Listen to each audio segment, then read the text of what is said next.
everybody, and welcome back to another episode of Let's Play Ocarina of Time 3-Heart Challenge. So, in the last episode, we made our way across the Hyrule Field into the castle, town, snuck into the castle, and met with Princess Zelda, who set us on our path. So now here we are. We were told by Impa to go ahead and head this way up to the top of Peak of Death Mountain so we can meet the Gorons. But for right now, we're first going to go grab the Sun Song. I'm not sure if we're going to need it for anything other than just convenience sake, but let's go ahead and do it regardless. Now, normally what I do with the area beneath the gravestone is run through the acid just to get to the other side, because you can actively avoid all of the redeads if you just run straight through the acid. And you only lose like about a heart total if you do it that way. However, I am not going to do that because I'm trying to, not only am I trying to keep my deaths down, I'm trying to keep the amount of damage I take down. And that requires me, basically, to get past them without stepping into the acid. So, let's see if we can pull this off. I'm gonna try and see if Deku, if I can use this slingshot, or if I can use the Deku Nuts. I'm hoping the Deku Nuts will stun them long enough for me to just run around them, but if not, this may get a little bit hairy. Whoa, what is all of this? I'm still curious why proving our relationship to the royal family caused a lightning storm.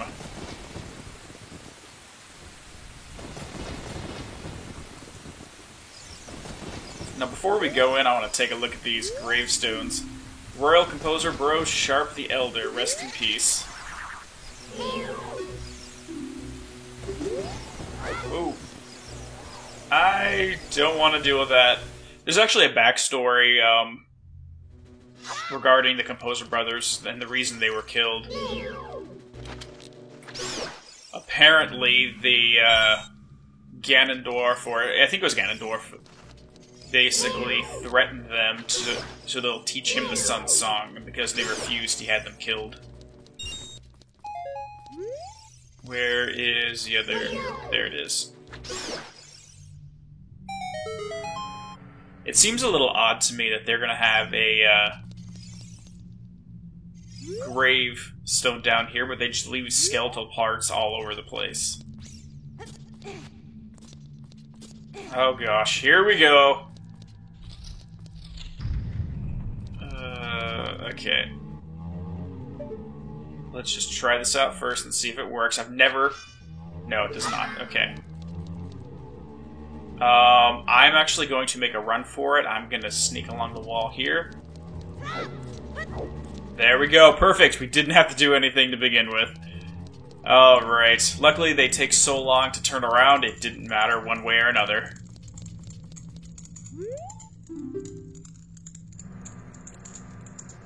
The rising sun will eventually set. A newborn's life will fade.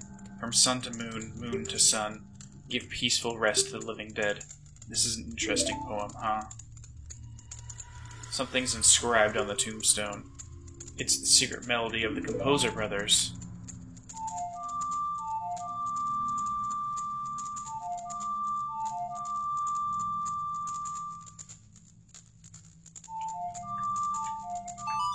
Now, I've always been curious if this is simply a gameplay mechanic or if it's an actually in-lore thing regarding if Link literally gains the power to forcibly force the spin of the planet they're on so that it switches from night to day, or if he's just speeding up his perception of time so that he gets to that point, because none of the other NPCs seem to notice days going in and out like this.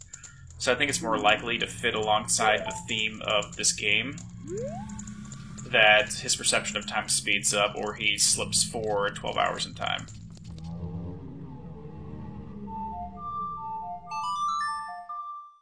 But maybe I'm looking a little too much into it, like I tend to do. Okay, well, let's leave them frozen and get out of here before they wake up. Because I really do not want to deal with these guys.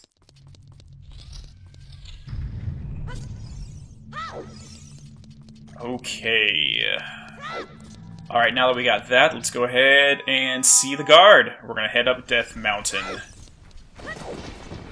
I think we can use the Deku-Nuts on the Tektites that go up the mountain path. Hopefully that'll help us out. Otherwise, I might just avoid them entirely. Which will be the safe route, but also I don't want to just run away from all the dangers. I want to confront them head-on and learn. Because that's one of the things I enjoy about these challenge runs, is you get to learn the enemy AI better than you would have normally. I hear the Gold Scutula, I'm not going to go back and get it. But in games when you can basically level yourself out of any situation, you don't get to experience how well the games were designed. You can basically just tank it through pure brute force and never experience how well they built it. Okay, let's go ahead and let's go. Hello there.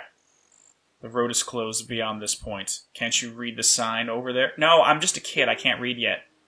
Eh? Oh, I see. You're just a kid, and you can't read. I thought I was being clever, but that's literally the dialogue. Alright, here. See? I got a letter. It's letting me go. Oh, this is surely Princess Zelda's handwriting. Well, let's see. Okay. This is Link. He is under my orders to save Hyrule. What kind of funny game has our princess come up with now? Okay, alright, you can go now. Just be careful, Mr. Hero. Yeah, I understand. I'm only 10 years old, it's fine. By the way, Mr. Hero, if you're going to climb Death Mountain, you should equip a proper shield. It is active volcano after all. If you go back to Hyrule Castle Town Market, you should check out the bazaar. They sell the shield you need there. Tell them I sent you and they should give you a special discount. If you think you're good to go already, don't worry about it. Now, I'd like to ask a favor of you. No, I don't expect you to do it just because of the great tip I just gave you, emotional blackmail. I'm just asking. Have you been to the Happy Mask shop that just opened in Hyrule Castle Town Market? Everyone is talking about it. My little boy pesters me for a popular mask, but I don't have time to go there. So, could you go and get the mask for me next time you are in the market town? If you don't feel like it, that's okay, but, well, I have no choice. This is my job. Sigh. Alright, well, we are not going to go back to the bazaar. I probably should have grabbed this while we were in the graveyard, but I'm not going back to the bazaar to... Oh, drop. Nope, drop down. And pay probably, I don't know how much it costs, maybe like 60 to 80 rupees. But you can actually get a free Hyrulean shield here in the graveyard. And that's exactly what I'm gonna do.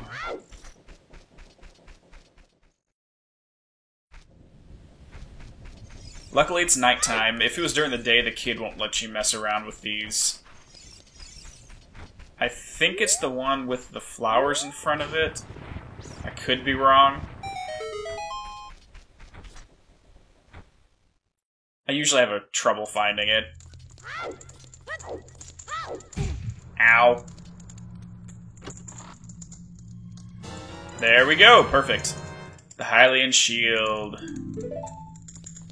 Alright. Now, why they buried it down here, I am actually curious whose grave this was. Can I read it?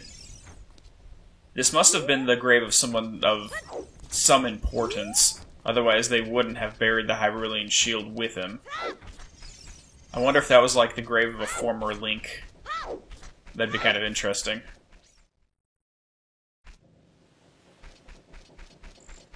Now, in one of the Discord groups I'm in, we're actually just talking about narrative of the Zelda universe, and I was bringing up the idea that this is more of an archaeological style narrative rather than a dialogue or exposition style.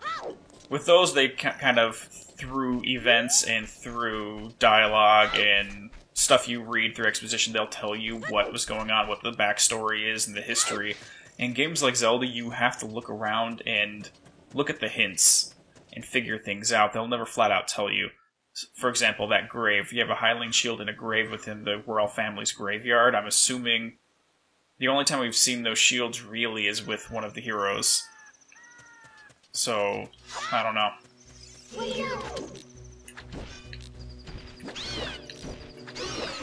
Okay, so we can just shoot them while they're in the air. Good enough for me. But they have to be in the middle of a jump, otherwise we'll miss it.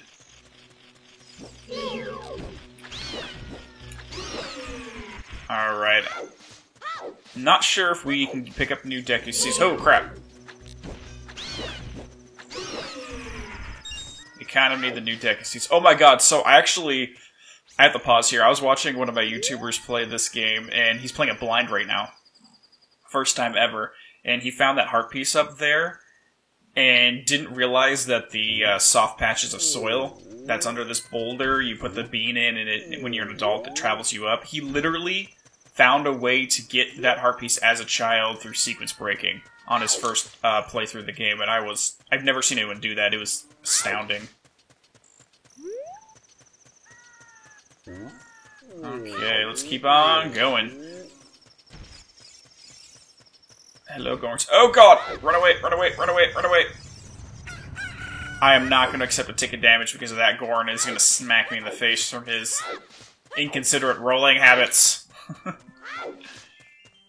Oh crap! Shoot. I forgot. I actually can't do this yet. I need Suria's song. Alright guys, well, I'm going to cut to when I get back to the forest. Let's go get the tune. See you when we're back. Alright guys, here we are. We're back in the Kokiri Forest. I am a complete dunce. I apologize for that. I don't know why I ran straight to Death Mountain before coming back here. Alright, so it's time to head through the Lost Woods. Now, this may pain me, but I'm going to completely skip getting the Deku Seed upgrade right here. Or, yeah, the Deku Seed. And the 2 heart pieces. But... oh no, not you. What are you doing here, Rayaru? Good to see you again. Listen to this. Hoot hoot. After going through the Lost Woods, you will come upon the Sacred Forest Meadow. This is a sacred place where few people have ever walked. Shh. What's that? I can hear a mysterious tune. You should listen for that tune, too. Hoo-hoo. No, I really don't want to listen to you again. I know how to get there. Just follow your ears and listen to the sounds coming from the forest. Hoot hoot. I don't like you, Owl.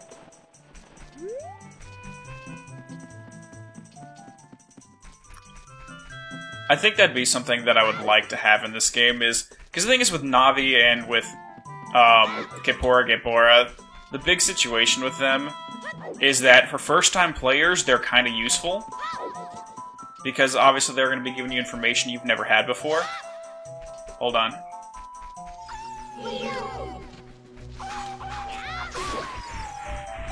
That guy's gone. Alright. But for players that have already played it, they get kind of annoying because they're telling you information you already know. I wish there's a way to shut off tips. Like some games allow you to turn tips off. But in this game, it would be turning the owl off. So you basically just walk up and says, oh, you don't need to listen to me. Which side is he on? I think he's on this side.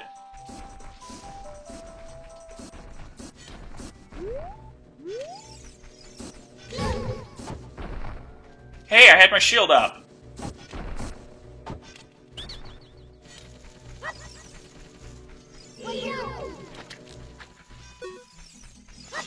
Get back here!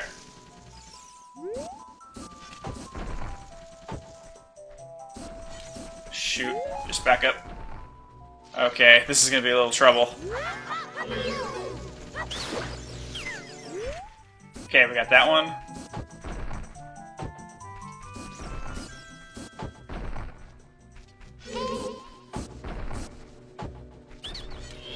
There we go. Come back. I was not hoping to take damage there, but whatever. That was weird, though. I did have my shield pulled up because I knew that those seeds were coming at me. Okay, now we're gonna go through here. I think it's on the right-hand side. Yeah. Let's just wait until he finishes his next cycle.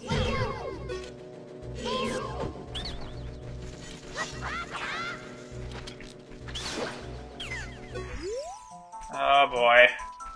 This is not going well so far.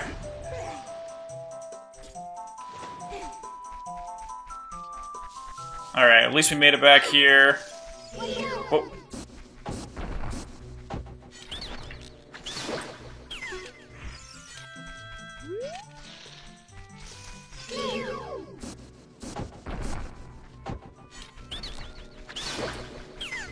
Alright, there we go. At least that's a smooth pattern so we can just take them out. Because my fear is if I try to swipe at them with the sword that they'll run into me and I'll take damage that way.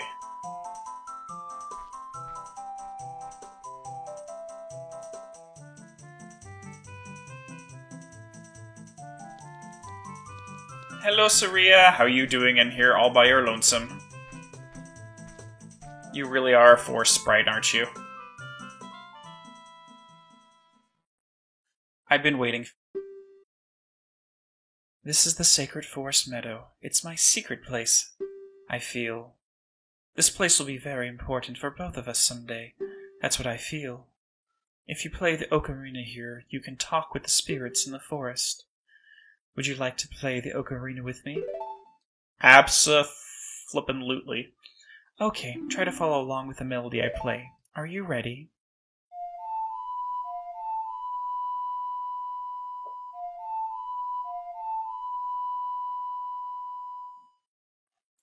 Next to the Song of Storms, this is probably one of the most recognizable tunes that you learn in this game.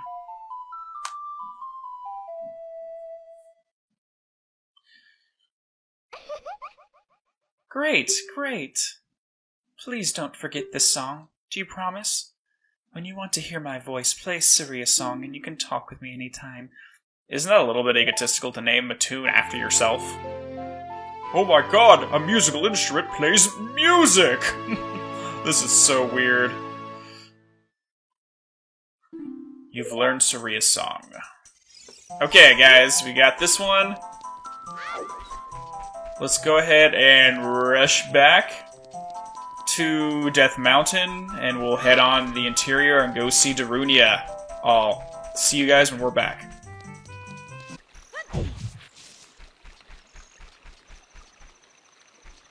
Yay, hearts! So I skipped over it when I was running back to the Kokiri Forest, but one of the Gorons that was coming down... Oh shoot, this guy right here, when he stops at the bottom, he's like, I wish I could do this with a bomb flower. Because if I do that with a bomb flower, I can like be rolling and go boom, and then I'd be like a real man. I'm like, oh, Elfman. Oh, Elfman. I'm actually almost done catching up on Fairy Tail right now. I'm currently in the Tartarus arc, and that's when everything just gets way too real for me. But I do want to check out the new movie.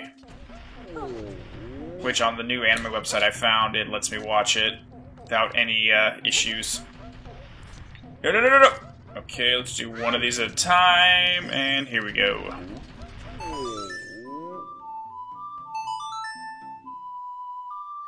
So right here, the simple fact that you have to play Zelda's Lullaby to get into Darunia's chamber, one, the only time you really play this song is to prove your relationship to them. So basically, Darunia at some point in the recent history had friendly meetings and friendly relationship with the King of Hyrule and the Hyrulean royal family in general. Otherwise, he wouldn't open his door to you by playing that song. So I'm actually kind of curious. There's some backstory to this game where Darunia and King Zora was actually working with the King of Hyrule to stamp out a previous war. There's actually a war before this game started. That's the war in which Link's mother was killed.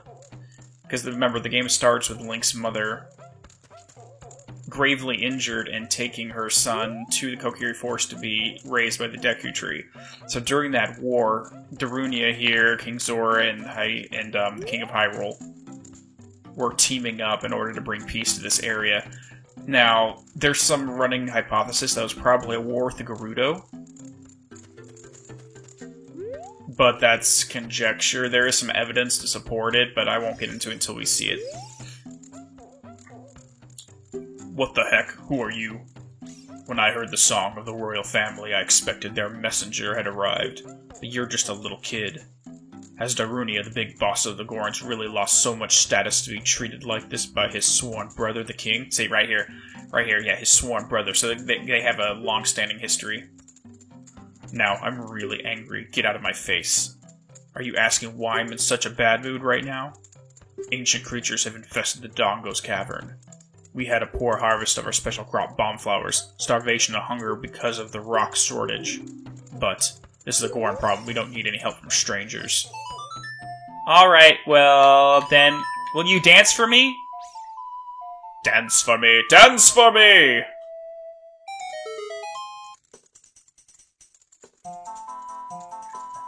Yeah, yeah! Dance, dance, dance, dance, dance, dance. Haha! I just like his little grin on his face. I don't know why. Oh. Oh, oh. Come on. Come on, come on, come on. Hot. What a hot beat. Whoa. Yeah! Yahoo! Hey, what a nice tune. Just like that, my depression is all gone. Something just came over me. I suddenly wanted to dance like crazy. I am Darunia. I'm the big boss of the Gorons. Was there something you wanted to ask me about? What? You want the Spiritual Stone of Fire, too? The Spiritual Stone of Fire, also known as the Goron's Ruby, is our race's hidden treasure. But hold on, I'm not going to give it to you that easily. If you want it so badly, why don't you go destroy the monsters inside of the Dodongo's cavern and prove you a real man? That way everybody will be happy again. If you do it, I will give you anything you want, even the Spiritual Stone. I have something for you. I'm not really giving you this in return for anything, but take it anyway. If you wear this, even a little fella like you can pick up a bomb flower, using A. Yay, we got the Goron's bracelet, so now we can use the bomb flowers, which, after the Dodongo's cavern, becomes entirely pointless, but it at least allows us access to it. Alright guys, well we're going to end this off here, and in the next episode we're going to continue onwards to go into the Dodongo's cavern, and we'll go from there. So I'll see you guys in the next episode. Take it easy. Bye.